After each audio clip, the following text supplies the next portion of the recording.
भैया थोड़ा सा ध्यान। तो दूसरा अध्याय क्या है? छुआछूत के कारण कक्षा के बाहर बैठकर पढ़ाई, ये दूसरा अध्याय है। अब दूसरे अध्याय में आपको बता रहे हैं कि कैसे बाबा साहब के साथ में लोग व्यवहार करते थे। अनेक कठिनाइयों का सामना करते हुए भीमराव का विद्यालय में प्रवेश हुआ। और कैसे प्रवेश हुआ कि उस समय मनुस्मृति के हिसाब से, यानी जो दूसरा कानून था उसके अनुसार किसी भी अछूत के बच्चे का नाम स्कूल में लिखा ही नहीं जा रहा था। और लिखा क्यों नहीं जा रहा था? क्योंकि हमारे लिए सारे शिक्षा के दरवाजे बंद थे, किसी को पढ़ने लिखने का अधिकार नहीं था। तभी उस समय लोग मरे हुए जानवर का मांस खाते थे, कुछ समझ नहीं था और ना समझ के कारण लोग ऐसा खाते थे। लेकिन आज लोग ऐसा थोड़ी खाएंगे, मरे हुए जानवर का मांस कोई खाएगा? नहीं खाएगा। आज हमारा समाज कितना एडवांस है, पैसा भी कमाता है, 400 कमाता है, 500 कमाता है, 200 कमाता है, यानी जिसकी जितना बुद्धि है वो उतना कमाता है। और मार्केट में जाता है, कहता भैया ये क्या रेट है, मुर्गा मछली क्या रेट है, बकरे का मीट क्या रेट है, 200 400 500, भैया जेब से पैसा निकालता है और ताज़ा ताज़ा मांस ला करके और मसाले में भून करके बढ़िया स्वादिष्ट खाता है। लेकिन उस समय क्या था, हमारे लोग पढ़े लिखे लोग नहीं थे, पढ़ने लिखने ना वजह से ये हमारे लोग मरे हुए मांस जो है खाते थे, मरे हुए जानवर का मांस खाते थे। तो उस समय छुआछूत और जात पात का बहुत बोलबाला था। मैं खुद अपने बचपन की बात बता रहा हूँ। मैं कहीं जाता था तो थोड़ा सा अगर कपड़ा वगैरह ठीक ठाक पहनता था, क्योंकि जो मेरे पिताजी थे वो मजदूरी करते थे, तो जो भी कुछ पैसा मिलता था तो अपने बच्चों को पहला फिट फट रखते थे। तो जब हम जाते थे तो कहीं कहीं जाते थे, पहले तो लोग पूछते थे भैया कौन सी बिरादरी के हो।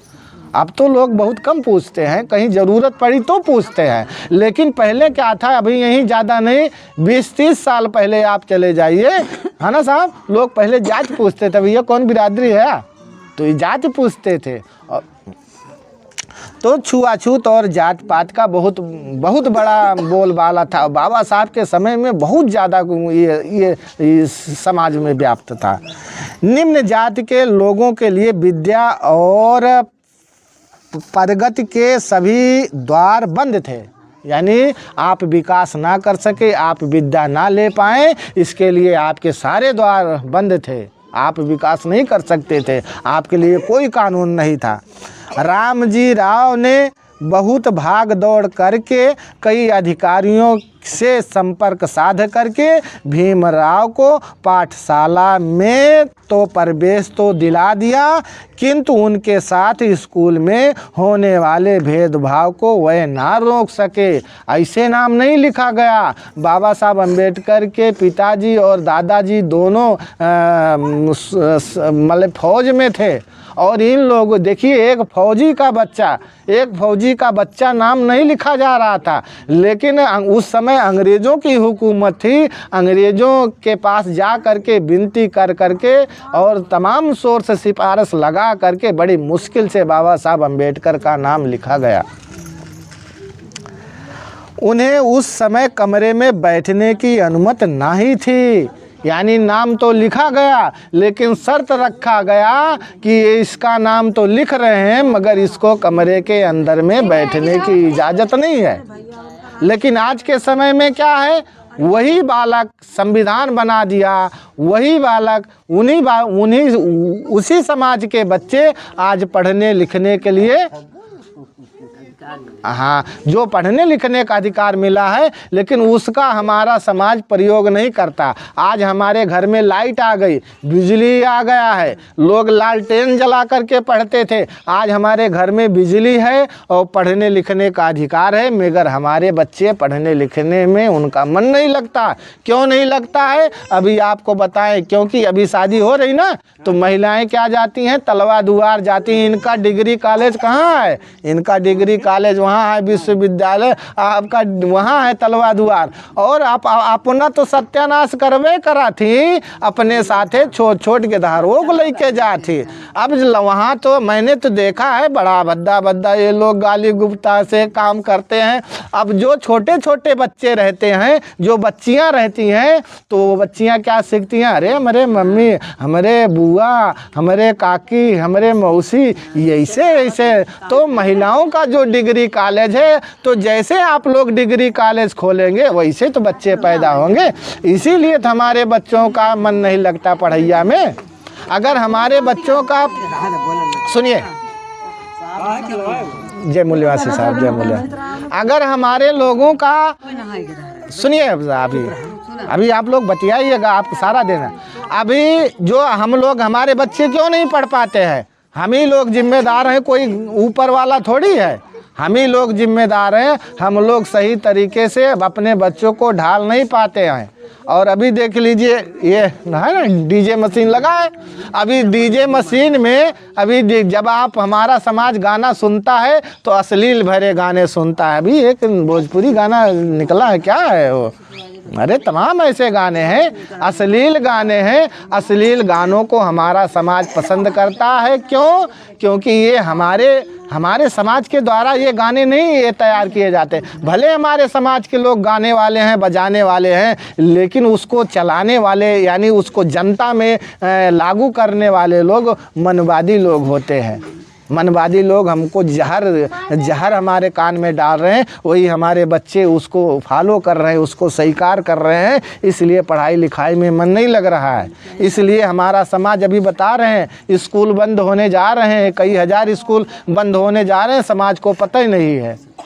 और जब स्कूल बंद हो जाएंगे, एक समय स्कूल बंद हो जाएंगे, सरकारी विद्यालय बंद हो जाएंगे, ये जो बच्चियाँ पढ़ रही, आने वाले समय में हम ये इनका भविष्य बहुत खतरे में है। आप लोग तो किसी तरीके से मजदूरी कर कर के खा जी रहे हैं। अभी लखनऊ में अभी लखनऊ की घटना बता रहे हैं, कम से कम 300-400 गाँव खाली करा दिए गए। अभी देखिए रिकॉर्ड हो रहा ना, इस जो मैं बता रहा हूँ वो सच बात बता रहा हूँ, जिससे लोग समझें, इस वीडियो को देखें। और मैं चैनल पर जितने भी हमारे लोग देखने वाले हैं, इसको लाइक करें, शेयर भी करें। अभी लखनऊ में 400-500 घर को खाली करा दिया गया है। महिलाएं बच्चे अपना इस ठंडी में ले करके धरने पर बैठी हैं। वो कब्जा जो खाली कराया गया अडानी का हो गया। अभी गांव भी बिकने वाले हैं, इसको मत सोचिए बोझवा नहीं जाएगा, कभी भी जा सकता है, आप रोक नहीं सकते हो। उनको ना नोटिस दिया गया। सरकार का ये दायित्व होता है कि अगर कहीं भी ज़मीन खाली करना हुआ तो वहाँ के लोगों को 10 दिन 15 दिन पहले उनको नोटिस दे दिया जाता है। लेकिन जब वहाँ की ज़मीन को खाली कराया गया तो कोई नोटिस नहीं दिया गया है। आज के समय में बच्चे से लेकर के बूढ़े तक उस ठंडी में एकदम कोई छत नहीं है, उसी पेड़ के नीचे कैसे, यही समाज है। 85% ही है। किसी सवर्ण को थोड़ी हटाए होंगे, सवर्ण को हटाए होंगे तो उनका मुआवजा दे करके कहीं उनको सेट कर दिए होंगे। वो जो भी आज समाज धरने पर बैठा है ना, वो अपना ही समाज है।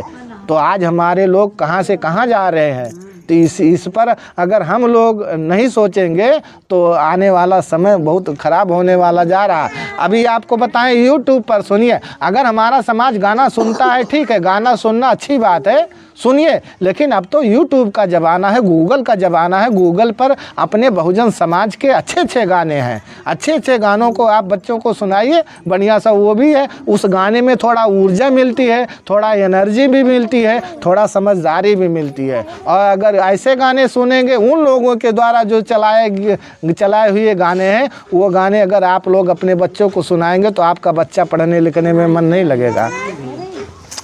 फिर तो क्या हुआ, किंतु उनके साथ जो भी भेदभाव होता था उनके घर वाले रोक नहीं पाए। जिस कक्षा में भीमराव पढ़ते थे उन्हें उस कमरे में बैठने की अनुमति नहीं थी। आज के समय में ऐसा है? आज के समय में आपको अगर आपका बच्चा, आपने अपने बच्चे का नाम लिखा दिया, वो सब बच्चों के सामने जा कर के स्कूल में शिक्षा ले सकता है, लेकिन फिर भी हमारा मन नहीं लगता है। एक समय क्या था, हमको पढ़ने की इजाज़त नहीं थी। जिन महापुरुषों ने हमको पढ़ने लिखने का अधिकार दिया, उस समय वो कमरे में उनको बैठने की इजाज़त नहीं थी, और आज हमको इजाज़त है, फिर भी हम उसको भुना नहीं पा रहे हैं, हम उसका प्रयोग नहीं कर पा रहे हैं। केवल हम लोग भी कहीं न कहीं दोषी हैं। अगर हम अपने समाज को या अपने बच्चों को गाइड नहीं कर पा रहे हैं, अच्छे रास्ते नहीं दिखा पा रहे हैं, तो हम भी कहीं न कहीं जिम्मेदार हैं, बड़े ही लोग जिम्मेदार हैं।